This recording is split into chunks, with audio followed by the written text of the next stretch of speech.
Rodri.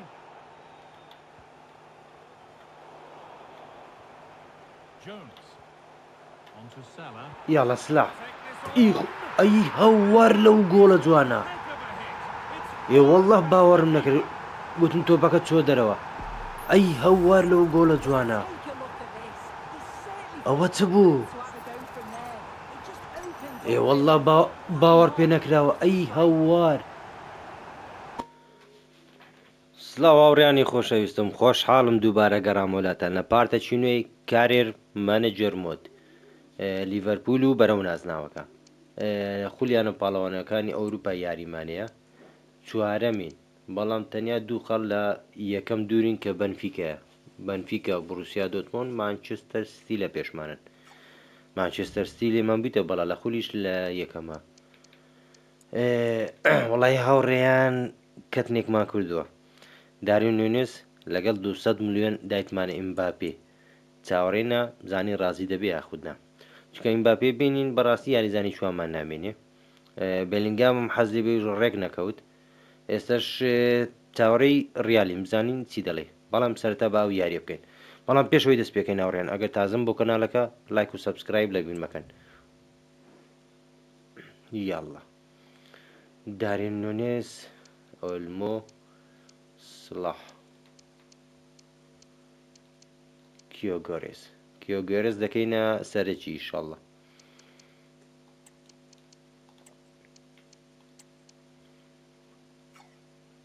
ڤاندایک کوانسە دادنێت یاڵڵا خولیانە پاڵەوانەکانی ئەوروپا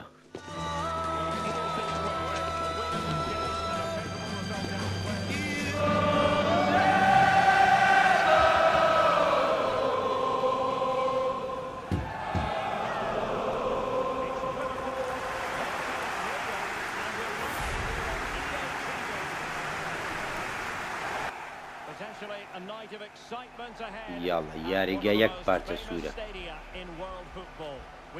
لیڤەرپول یانە خۆشەویستەکە لەگەڵ لیلی فەڕەنسی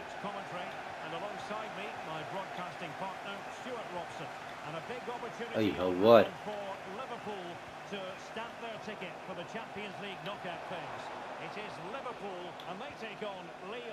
Well, thanks, Derek. This should be a good game because Liverpool have been excellent so far. Another top-class performance today, and they will qualify for the knockout stages. أي هوار أوستكن تيك جيرون. Let's take a look at the Liverpool starting 11. Well, they're going to play with two wingers here, but I'm just a little bit worried that the centre forward could become isolated. Therefore, the midfield players need to get forward as much as possible. كيف خيرانه با هواج بين لقالين. And this is the lineup for Lille. Well, it's a 4-3-3 formation with a centre forward and two wingers. So it's important that the midfield players give support to the striker whenever the ball goes wide. They can't. Oi, هوار أو بوشي عايش. توزك زيادة من داقة. Awarded for that brilliant high press. Rodri. Can they get in behind them? خريبو.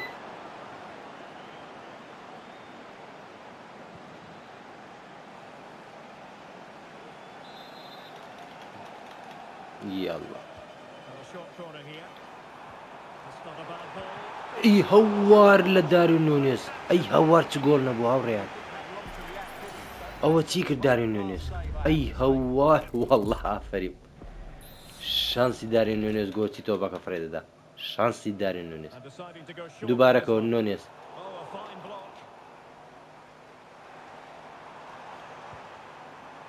نا او تمكر سوبوسلاي تۆپەکەی بە ئاسانی فڕێدایە دەرەوە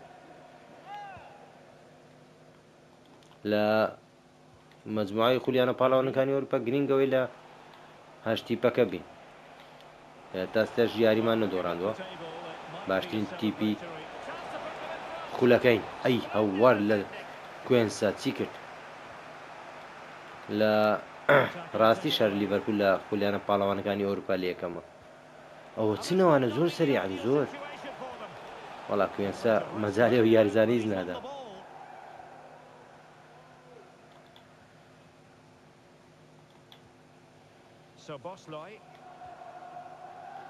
Salah. ئەی هەوار تۆپەکە نەڕۆی دیپێکی سەعاتن وڵە Good looking نەمزانی بۆ sequence. جۆرەشن A really committed challenge, and it's gone out for a throw-in. Well, you know, I always think it's a delight to commentate on Darwin Núñez. You never quite ئەی know بتخۆم what نۆنیێز he's up to. This is a big moment. گۆڵە نۆنیێز ئەی هەوار گۆڵی یەکەم داریۆن نۆنیێز ڕەحم ناکە نۆنیێز وەڵای بەس نۆنیێز دایری بردن لێ دەکەین لەسەر ئەو ئاستە باشەی وا خەریکم بە ئیمباپێ دەگۆڕینەوە چاوەڕێی ڕیالین ڕازی بێ نۆنیێز و 200 ملیۆن یۆرۆمان دایت پارێت خەیاڵیە بەڵام هەندێک پارەمان لە فرۆشتنی یاریزانان بەدەست کەوت یەک لەوانە 75 ملیۆن لە ئەو کوڕەی جۆتە Saud Abdulhamid. هێشتر وەبزام نەڕۆشتێ Threat is there. Oh, that's a super piece of defending. دەست خۆش ئەی هەوار هەولوا دوور بوو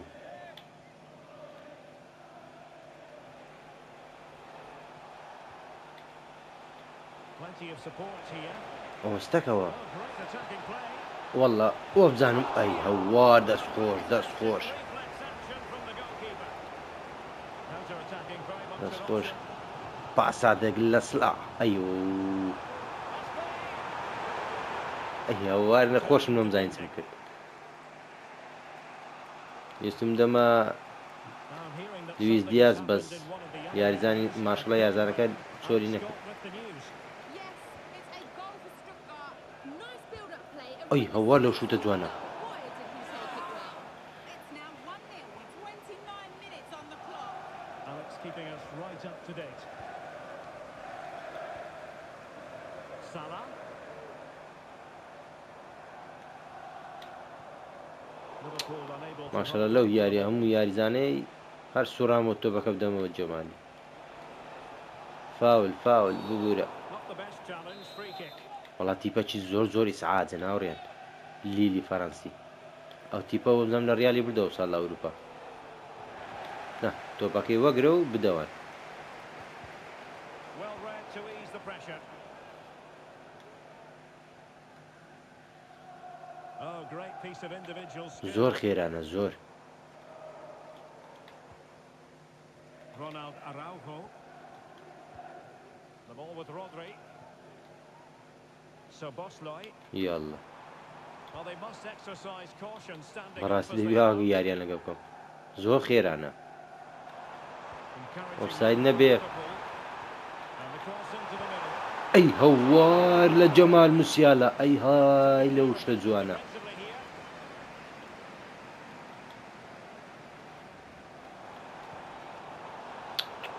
A textbook interception. لۆ قەتع زۆر باشن Gomez. ها. Oh, managing to beat it. ئۆ وەستەکەی ئەی دەست خۆش Game defensively. وەڵا ئافرن داڤیس یارەزانە دڵخوازەکەی من لەگە جەمال موسیالە Just 1 minute تو of مەساندەری stoppage بایرین time, say the officials. لێە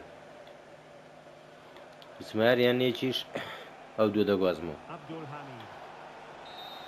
ئەگە بە بیرتان بێ بە تۆتنامیش Half-time whistle. هەر دوو یاریزان گواز بووە جەمال موسیالە و داڤیس بە هەندێک یاریزان بگۆڕین هاوڕێیان ئەو بەندایک نە کۆناتی کیۆ گۆڕێس وڵاهی ناوێرم سلاحی دانیشێنم So back in business, the second half underway. It's Liverpool in front, but far from being done and dusted. نا ئارنۆ توی دەچێن دەرەوە تەمشا خەریتەم نەکرد بەوەی خۆم هەر لێوێن دەرا تەمشا ئەلە And a throw coming up after that authoritative challenge. Bentaleb. And with that, the attack fizzles out.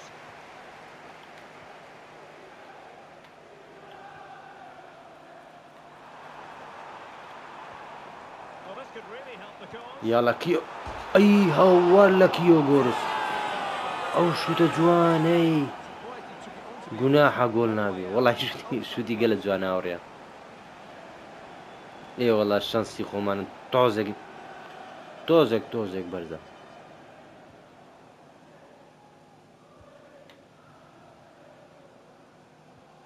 Bentaleb.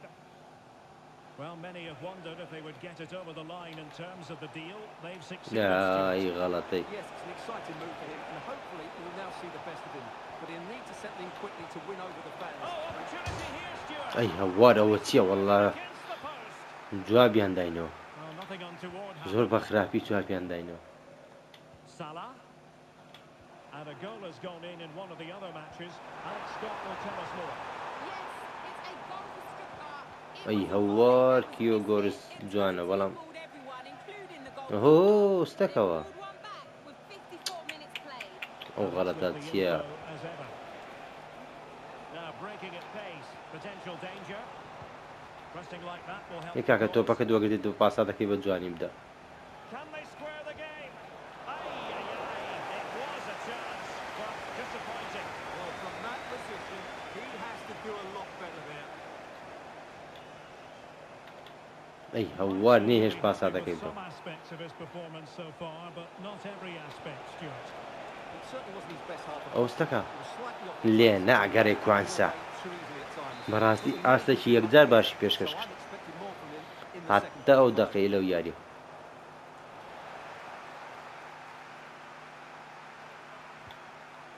یاڵە سلاح بەس تۆپەکەی بگرە سلاح ناگاتێ. So out of play and a throw in here for Lille.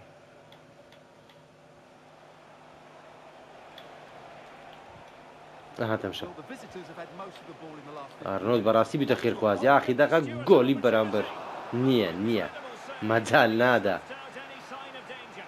وەڵڵی داوید ڕایە ئەو ساڵ Rodri. بەڕاستی یارمەتێکی گەورەی دایم. ئێتەمشە مەجال نادەن پاساتەکەی بدەم. Premier League action coming up for you here on EA TV. It's Liverpool taking یاڵ on Ipswich سلاح کیۆ Town. گۆر ئەی هەوار game. The atmosphere is already مەجال دەدەن ئەوانە تۆی پراگرم. two very good teams. Right, goal news to bring you from the Benfica game, and Alex Scott has the information. Yeah, it's a goal for Barcelona. It was an ئێ early وەڵڵی goal کاکە for کیۆ گۆرس Liverpool. بە تەنیا ئەو It's a ستەکەیەوە. great-headed finish. They've pulled ahead by 2 with 70 minutes on the clock. Many thanks, Alex. یاڵە سلاح ئێ وەڵڵی مەجال نادەن زۆر سەیرن زۆر ئەو یارێ ئیسعاجەی Salah. وەرە کیۆ گۆرس Liverpool to use وەرە width خۆت to good وەرە effect. ماشەڵڵا Lines.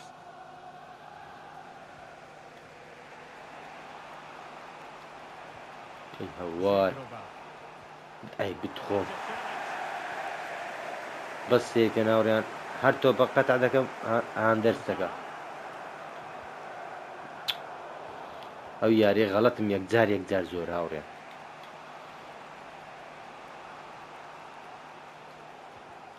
هی دەستخۆش Superbly to take back possession.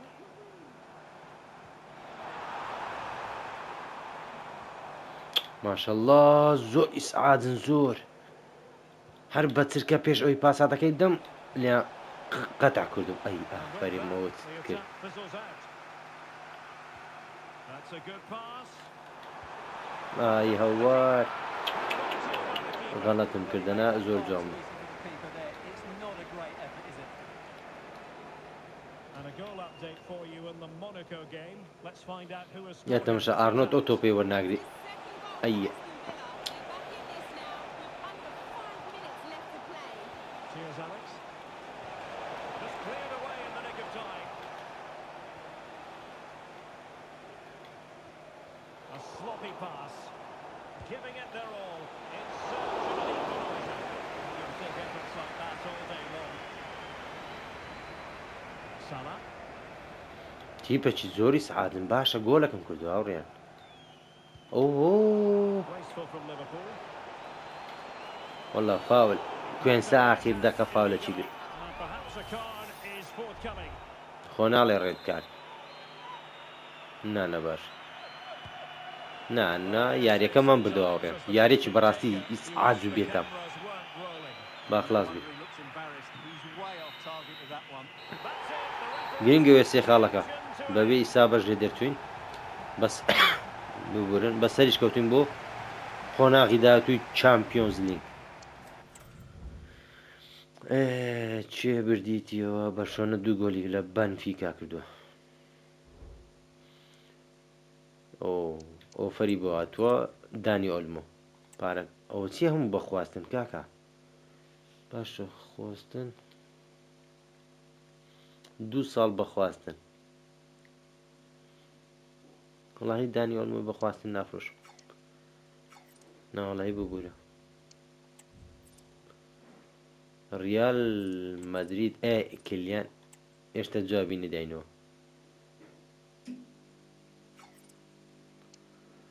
ڕازی نەبێ کێشەمان نییە چێک لێ هەیە کێزە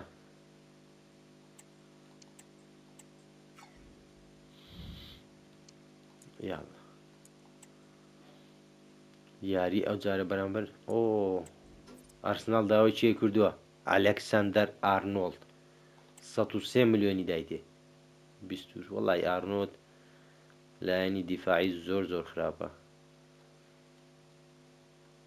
چێرسی دەیست بە بەلاش بیبە نەدیت 103 ئارنۆتی نافرۆش پۆندەکەشمان درێژ کردوتەوە ترسمان لێی نییە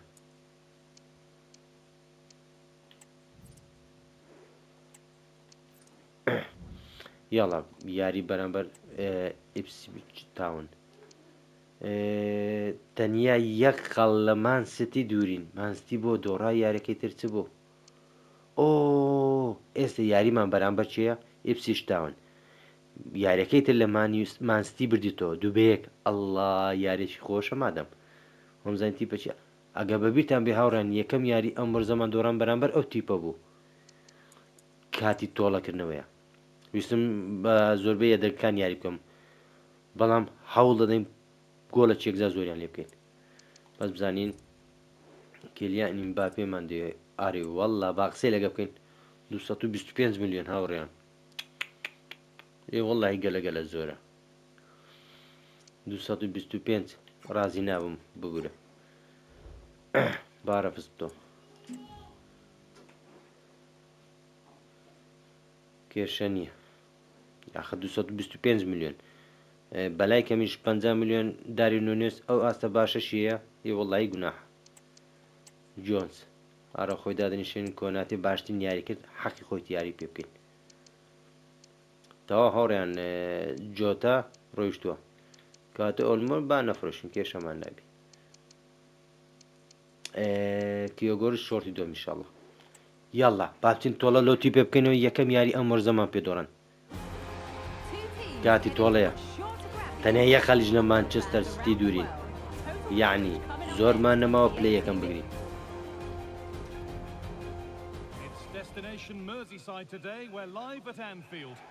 کاتی تۆڵەیە یاریەکە بە ڕۆژە یەڵڵا یا کەوسەر بۆ ناو یاریش لە ئەنفیڵدا یاریگای ئەنفیڵد یاریگایە تایبەتەکەمان یاڵ یەکەم یاری لە ئێمە بردەوە تازش لە مانچستەر سیتی بردەوە یاری ڕابردوو وەڵا کاکەوە تیپە بۆ دەکات یاڵ نا سلاح غەڵەتی سلاح هەوار دانێنێنس خەریک بوو وەرگری یاڵڵا بتخۆم ئارنۆڵد یاڵە دارێ نونێس گۆل یەکەم ئەی هەوار لە نۆنێس شوتەکە دووریش بوو بە ڕاستە شوتی نەکرد ئانەوە کار بن کە شوتەکە زۆر ناشین بێت وەڵاو تیپە جێسیقێنی هاوڕێن ئەی دەست کۆناتی خۆشم نەمزانی چم سلاحی ژات تۆ بەرگری دەکا دەزانینەوە تیپە جێسیقێنیە نەکەی شوت نەکەی ئەی هەوار یاریزانەکانم ئاگرنەوە یاریە سلاح نەڕۆی لۆ سلاح أشهد أن لا إله إلا الله Yeah, just look at the stats. He's scored so many goals this season. Second top scorer in the league. He just always looks a threat whenever you watch him. And I'm sure he's going to be looking for more again today.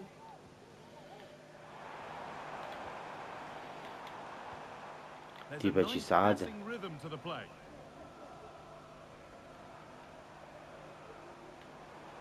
يلا سلاح أي هور لا سلاح بس توبك مدى ويستم شوتي بيكم لدورة والله أرنولد أو دو يعني 100 مليوني بيدن بلام إيما نايفروش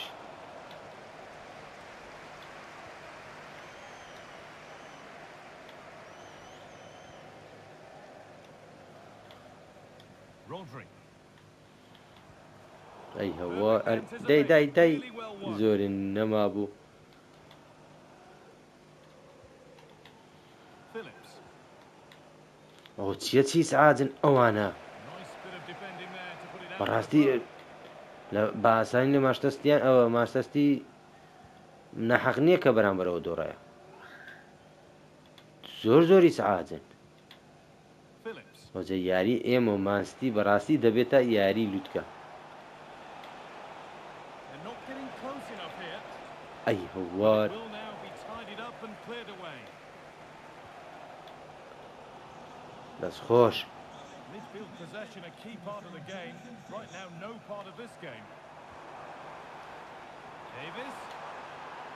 It's a firm نا دەیڤس and it نا وەڵا may یاریی قورس just a هاوڕێیان bit offline because it's the keeper's ئەو ball. تیپە یەکجاری سعادن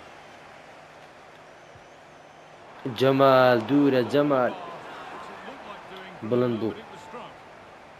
دقەی 28 هەتا ئێستا یاریەکە لەسەرمان زۆر قورسە دەی هەدیەکە دابینێ لەو یاری قورسە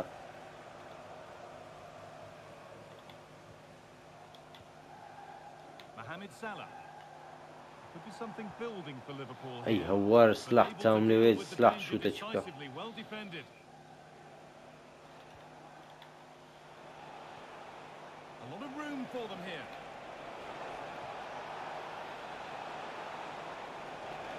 والله کۆناتێ But ultimately nothing doing. تۆم ناڕوە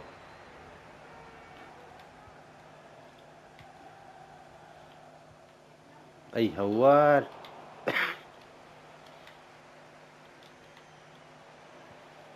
Phillips. ناوەڵایی تیپەکی سعادن ئەی دەست خۆش Liverpool come away with it. جەمال نەچوێنی جەمال ئەی هەوار جەمال و تۆپەک و دەچوێنێت تەمەشای تۆڕی گۆڵکەن چیلیات دەست خۆش جەمال یارێکی قورسە ناو یاریگە خۆشمانە باڵا بێکجا قورسە Well, if we look ئەی at this هەوار لە game, جەمال it's great جەمالە و گۆڵە to جوانە play the ball through. بارانە بەس سێری تۆڕەکە بکەن هاوڕێن Goes for power. ئەی هەوار باران چۆن دێتە خوارێ ئاوی لە سەکۆ بۆ دۆ Past the goalkeeper. جەمال موسیالە نازدارە لەو کاتە نازدارەش گۆڵمان بۆ دەکا Started again. زیاتر خۆشەویستە لەکردن ئای هەوار وەڵی هەوڕیان خەزم ببوو شوت و پاسا Excellent دەکا reading of the game to win the ball. ئەی جەمالە تۆپانە وەگری زۆر میمە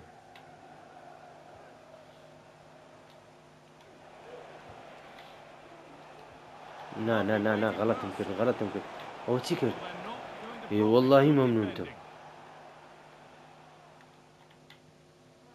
Darwin Núñez. On to Luis Diaz. ناو غەڵەتە چ Unable to بوو retain possession. وەڵا Advantage ڤاندایک ڕادەماڵی هاوڕیان ئەوە چێ فاول نییە وەڵام زانی فاولی بێ Phillips.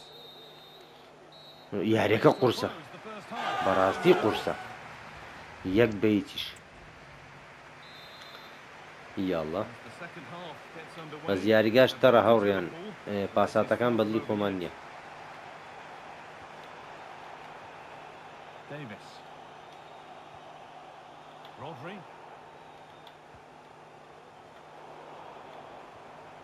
Jones. On to Salah. یاڵە سلاح Take this on. ئیخ ئەی هەوار لەو گۆڵە جوانە Heck of a hit. It's ئێ وەڵڵە باوەڕم نەکرد گوتم تۆپەکە چۆ دەرەوە ئەی هەوار لەو گۆڵە جوانە Take a look at this. He's certainly ئەوە چ بوو to have a go from there. It just opens ئێ up وەڵڵە باوەڕ پێ نەکراوە ئەی هەوار ئەی هەوار لەو گۆڵە جوانە هاوڕێیان هەر بژی محەممەد سڵاح the game restarts. باشیا بوومەکە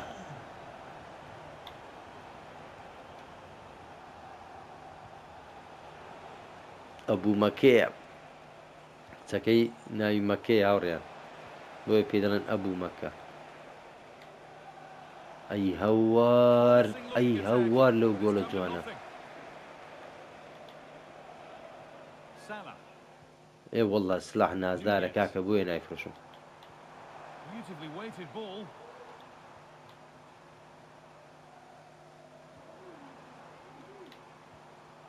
جۆنس لە مێشە شوت شتە جوانەکانتمان نەبینیوە یاڵڵا ئۆهۆ فڕی گەڕێ کاکە The will they or won't they discussions can now end because the transfer کۆرە has وەڵڵە now been نازدارە confirmed. ئەی هەوار لەو یاریزانە نازدارێ certainly a player with a lot of Salah. potential. It'll be a good move for him. سلاح ئسلاح ناچوێنێ هاوڕێیان The goal, what a سلاح نازدارە یاری یەکەمیان لە ئێمە بردەوە سێ گۆڵمان لێ کردو تۆڵی خۆمان بە زیادەوە ئەی هەوار لە سلاح بەڕاستی نازداری سلاح Well, we can see it again ئەو now. گۆڵانە ناچوێنێ محەممەد سلاح زۆر بە هێواشی بۆ لایەک ئەی هەوار لەو گۆڵە جوانە Holding off the defender, then نا keeps نا it تۆپە close دەرنای to the هاوڕێیان finish. He does really well there. بەس کاتێک بارانە تۆپەکە بە تۆڕی گۆڵ دەکەوی یەک دیمەنێکی یەکجار جوانە It's looking like a matter of how many Liverpool could get. ئێستا بە ئیسراحەت یاری دەکەین جێمی دووەم ئاسانتر بۆ یاریەکە Phillips. ئەی هەوار لەو گۆڵی سلاح گۆل یەکەمی بەڕاستی فاولی سەدرێ فاول And that's a foul. إيه، فاولي and a خمر. free kick. ئەوچی فاول چی ئەخی وەڵی معقول نییە ولو فاول Good ball. ئای هەوار ئۆفساید ئۆفساید Out for anything. ئەو ئاهەنگ جێرانە 250 دینار ناکات It's a composed finish as well. Jones. یاڵە سلاح On to Salah. Salah. Alexander-Arnold. Could turn out to be a really good ball. جەمالی نازدار گۆلی چوارەم That has وەڵا جەمال و سلاح یەک و دوو گۆلی جوانیان تۆمار کرد superb بە زۆر پاساتی ئارنۆتی یەکجار جوان بوو نا جەمال درەوشایەوە ئەو یاریە Well, what نۆنێزیش دەبێت دڵخۆش بیت کە ڕازی نەبووین بە گۆڕانکارێکی لەگەر مباپێ ئەڵڵا لەو گۆڵە جوانە So the lead now 4-0 as the game restarts. وەڵڵاهی هاوڕێیان یاریەکی خۆش بوو چکە یەکەم یاریم بەرامبەر ئەو تیپە دۆڕان ئەوەی نەیبینەوە سەیری یەکەم یاری ئۆ غەڵەتەی باش بوو ئاوت باشترە دڵی چەند بە ئەوستەکەمە Read من the pass well and cuts it ئەوەی out. نەیبینەوە یەکەم پارت بەرامبەر ئەو تیپە یاریمان هەبوو دۆڕین نەتوان سەیری بکەنەوە ئەی هەوار سلاحەوە چ پاساتە بوو یاڵە نۆنێ Davis. نۆنێس Diaz. نا Hard to win it back. ئەی هەوار Found nicely and in. ئەی هەوار تەماحم کرد ئەی هەوار ویستم گۆڵەشی جوان بکەم But to be fair, it never بەڵام looked نەیگرت troubling the keeper. دووبارەشی نەکردو ئێمە شەندەک یاریزان دادەنیشێنی نۆنێس چێزە لە مێژە یاریمان پێ نەکردووە دانی ئۆلمۆ سلاح کەس نییە دانیشێنی بێنمە شوێنی ئارنۆتیش لویس کەسی تر وابزانم ناتوانین دانیشێنی هاوڕێیان بەس ئەگەر مەجاربی ئەوش دادەنیشێن تا بە جوملە یاریزانمان دانیشان 5 یاریزان با ئیسراحەت کرد بەڕاستی دەرسێکی باشماندانی چکە یاریەکەم لە ئێمەیان بردۆ 3 خاڵیان لە ئێمەستان مانستی ئەو یاریە تەعادولکەیان بدۆڕێ ئای نێعمەت دەبێت Mohamed. کارتی سوور That was ئەی هەوار لە دەستم ڕۆی could see a card shown. زۆر باشە کاتی The زەر referee has gone to his ترسام full کارتی yellow سووربی card. چکە شایان بۆ بەڕاستی It's a good decision by لە the پشتۆ لە یاریزانەکەیدا the challenge too. ئەو ئاوەش نانە ئەو شتانە بۆ داوتڕایە ئاسانە Davis. Dani Olmo. Gets past really nicely. ئەی هەوار کیۆ گۆرس The top stop. ئێستا ئیسراحەتترین هاوڕیان دارین نونس موسابیان یاریەک خراپ بێ دەتوانین Short one. ئاوا داینیشێنین ئەی هەوار گۆڵ نابێ Cleared away, but the وەڵا فەریقمان زۆر خراپ لە گۆڵی ناوە هاوڕێن putting it in. Picked out nicely. یاڵە سلاح هاتریکانۆ محەممەد سلاح He completes his hat-trick. هاتریکانۆ Superb performance. پێنجەم گۆڵ ئای لە سلاح ئای بتخۆم محەممەد سلاح If we take a look at this again, he's done well, hasn't he? گۆڵێکی Got to جوان the byline and had the vision to pick out a teammate, and then it's quite the finish too. هاتریکانۆ With real محەممەد venom, سلاح and that's what makes it ئەبوو difficult مەکە for the keeper. بەخوا یاریزانێکی خۆشەویستە هاوڕێیان نازانم بەس لای من وایەیان لای هەمووتە ئەی هاوار کیۆ گۆرز ناچوێنێەوە گۆڵە This is getting unbelievable. گۆڵی شەشەم نیو دەرزەن Absolute thrashing. لە ئێمە دەبنەوە ئەی هاوا کیۆ گۆرز ئەی هاوار لەو گۆڵە جوانە Well, here's the replay. ئەی هاوار لەو گۆڵە جوانە ئۆفساید نییە بە هیچ زۆرێک It's a brilliant finish. بەڕاستی ئێستا لیڤەرپول ناناسیەوە Keeper has چما no لەو chance لیڤەرپولە to نازدارە save کردو it. زیاتر نازدارمان کردووە هەر حەز دەکەی یاری پێ بکەیت Phillips. ئێستا مانستی لەو کاتە لەگەڵ مانستی یاری بکەین خۆشە For the keeper, he'll happily collect that. ئۆ Dani Olmo. جوانە This could be dangerous.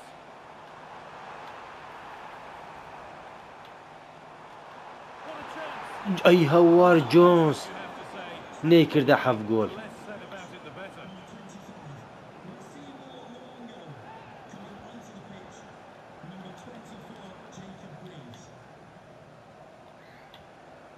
Dani Olmo. ئۆ خەتای خۆم بوو They could زود get شوتم caught out on کرد the break here. That might have ended up being better than it has.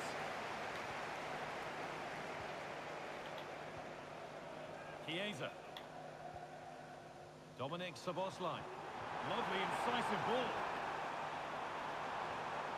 ئەوە دامە چێ ئەو تۆپەم لۆ لێ کرد Jones. Szoboszlai. سۆبۆسلای ئەی هەوار گۆڵچی نەیهێشت Good stop. نەیهێشت گۆڵی حوتەم بکەین ئەوتە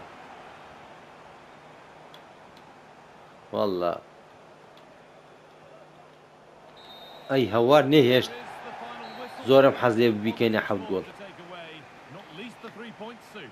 Well, that was an emphatic Mohamed result, wasn't it? Salah. They looked ئەنجامێکی یەکجار گەورە هاوڕێیان دەی مانستی خاڵی لێدەستدا بێ یا کاوسەر بۆ پلەی یەکەم بەڵام جارێ لە ئەبتاڵ ئەوروپ ئەو پاریس سەن ژێرمن بەشکم 200 میلیۆنی دابێ ئەوە چی کردیەوە لەگە ئەو یاریزانە بیگۆڕمەوە گۆرە بڕۆ بە ناسر خەلەفی بڵێ گۆران گوتی ڕەفس ئای ئەم بە 103 میلیۆن نەمفرۆشت دەتوێت ئالوگۆڕی پێ بکەم هەر ئەوە مابوو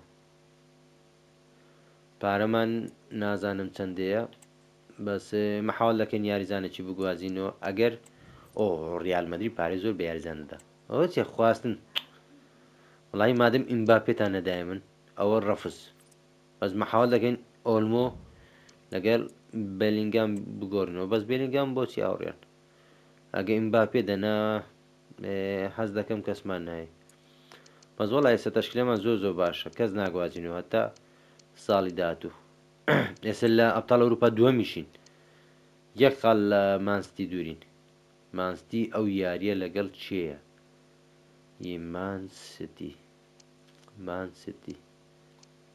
مانستی کوا مانستی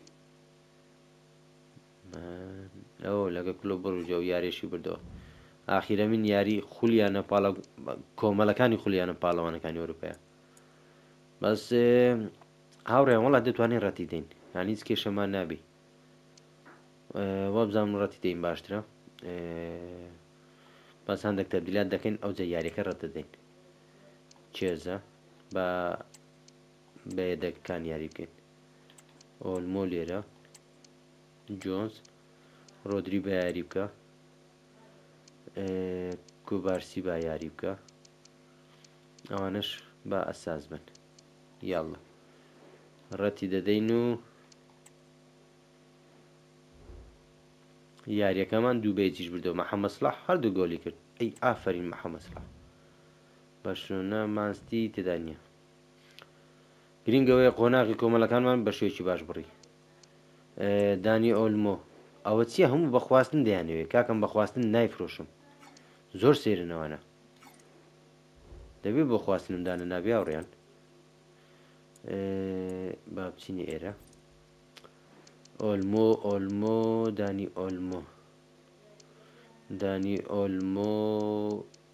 دانی ئۆلمۆ ئەها لۆ بە شێوەی خواستنمان داناوە هاوڕێیان ناتوانین بیفرۆشین لۆ نازانم نانە بە شێوەی خواستن نایفرۆشم خەتای خۆمان بۆ هاوڕێیان نایفرۆشین کەمیش یاریمان پێ کردووە بەس چێزە کەس داوای ناکە بەداخەوە حەزمان لێ بوو یەک داوای بکە و بڕۆ بەس ڤاندایک ئێستا بۆ کەس داوای ناکە سەیرە یاڵە بزانین کەس داوای دەکە